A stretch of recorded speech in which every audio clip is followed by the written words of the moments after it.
Nearing the end of sort of the baseline training, things that you might want to know how to do to use a program like Premiere. One of the things you might be noticing is if you watch these videos this far, is I've got this green screen thing going on behind these characters, and you might be asking, why did you bother with that? Like, what can you do with that? And so different programs, like there's lots of different ways to key something. They call it keying or green screening something.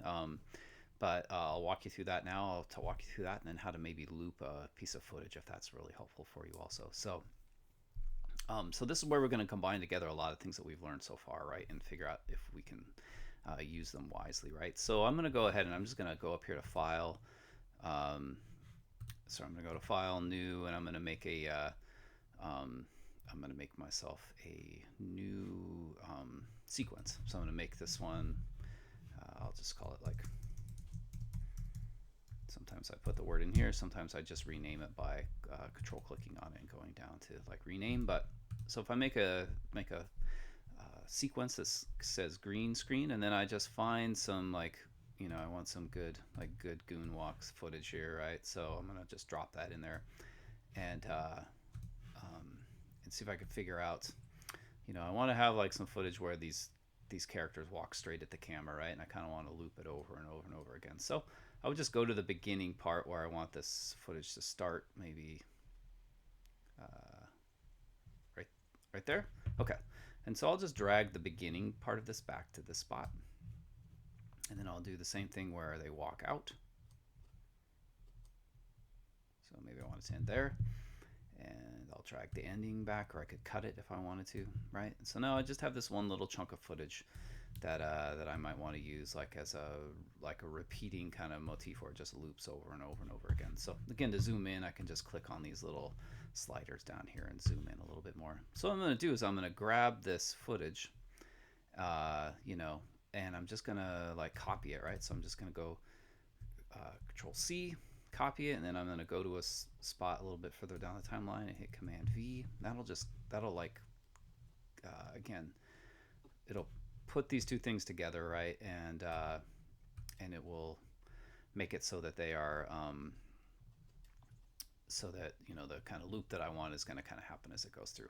So I could do something like a transition. So if I wanted to, I could go up here to effects, and I can go into the video transitions, and I could go with cross dissolve, which is probably the one I would use, and drop it in here, right? So I kind of dissolve between the two things.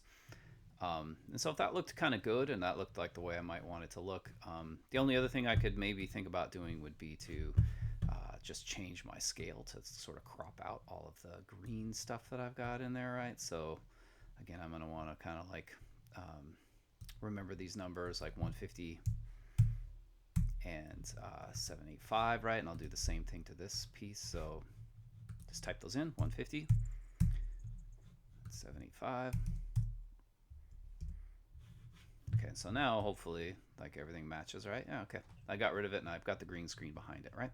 So it could kind of loop this way, like maybe for a super duper long time if I really wanted it to.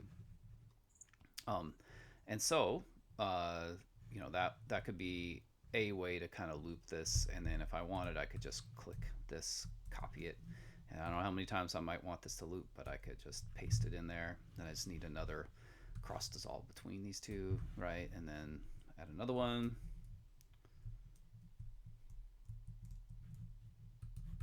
I could grab all four of them, right? Copy those, paste them in, and then I just need a transition between that.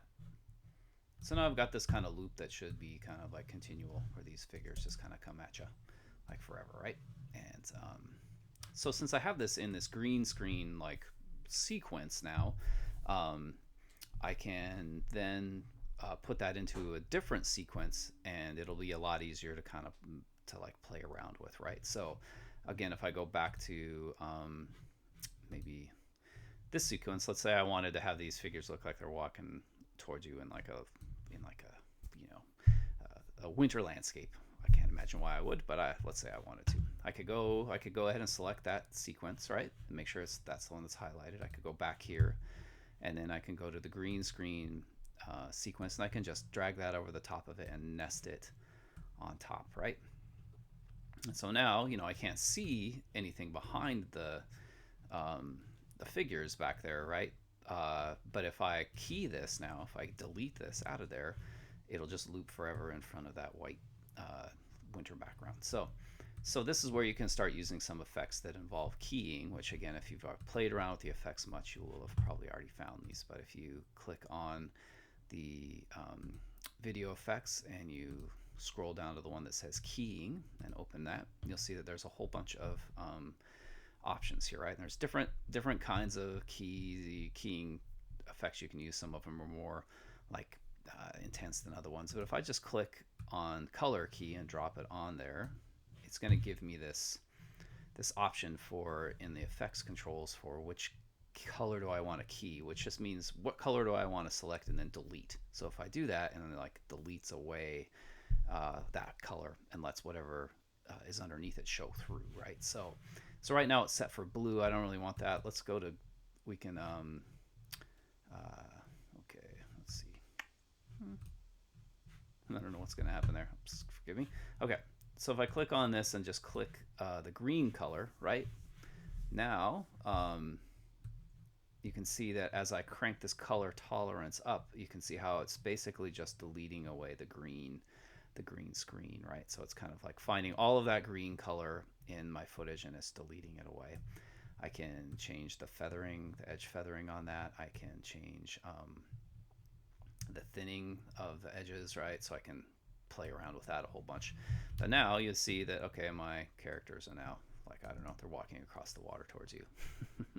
And they're getting, you know, but I've put a background behind them. So again, if I turn this background off, there's nothing there, right? So all the green, all this key does is it just like deletes away the green and pops whatever's stacked underneath it through that hole that's been punched. So, you know, that's an okay color key, but there might be better ones like the Luma key or track mech key is often better. So if I click and drag that one on there, that's going to give me like some other like kind of options to play around with for how I'm like using the different kind of keying. There's a lot of options. So I'm going to delete that one. I'll delete the color key.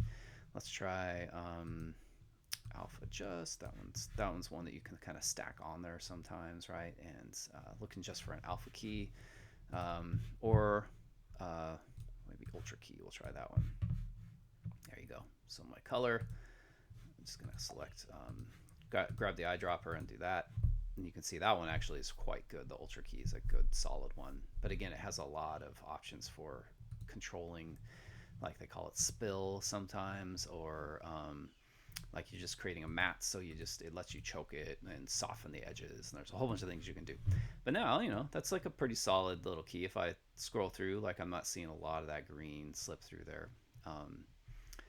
You know, and then I can still do things once I've applied the key. I can still do things like play with opacity if I want. So I could just crank the opacity of those figures down so they're not quite so intense.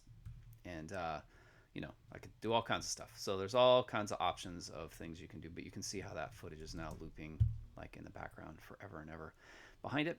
And it's just a good solid way to kind of use that green screen. And you can key against any background. So if you have like a flat black background, you can key it out of there. The only problem is it will delete all the black in the figures that you might have that you're trying to keep. Or you can use blue screen or like a white background. There's a lot of things you can do, but green is this color that most people don't wear those colors. They don't occur in nature very, very often. So it's an easy thing to stand actors in front of and have them do stuff and then pop the background out. So that's how they do it in the movies and whatnot. So you're all, you know, you're doing basically the same thing as they are. So that is the basics of keying and those effects that you can do. And remember, you can keyframe any effect. So if you want to like change it over time, you can. There's a lot of different things that you can do there.